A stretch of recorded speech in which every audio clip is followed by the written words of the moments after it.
కేవలం 7,999 up to 10 kgs వరకు బరువు తగ్గి అధిక బరువు నుంచి వచ్చే ప్రధాన సమస్యలను దూరం చేసుకోండి. అసెంబ్లీని బాయ్కాట్ చేయాలన్న నిర్ణయాన్ని హరీష్ రావు మాత్రమే తీసుకున్నారా? పార్టీ నిర్ణయం అనేది కవిత చెప్పాలని డిమాండ్ చేశారు.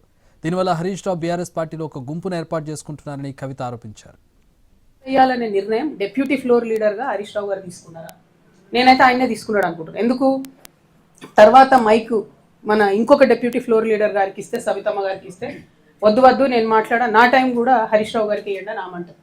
తర్వాత ఇంకో deputy floor leader Srinivas Yadav గారికి ఇస్తే వద్దు నేను మాట్లాడా, నా టైం కూడా ఆయనకే ఇవ్వండి అంటారు.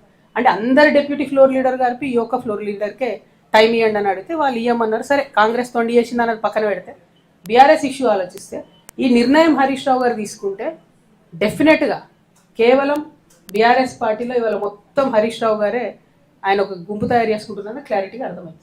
రెండు, ఒకవేళ ఆయన నిర్ణయం కాదనుకుందాం, కేసీఆర్ గారో పైనుంచి పార్టీ నుంచి వర్కింగ్ ప్రెసిడెంట్ గారో చెప్పారు అనుకుందాం.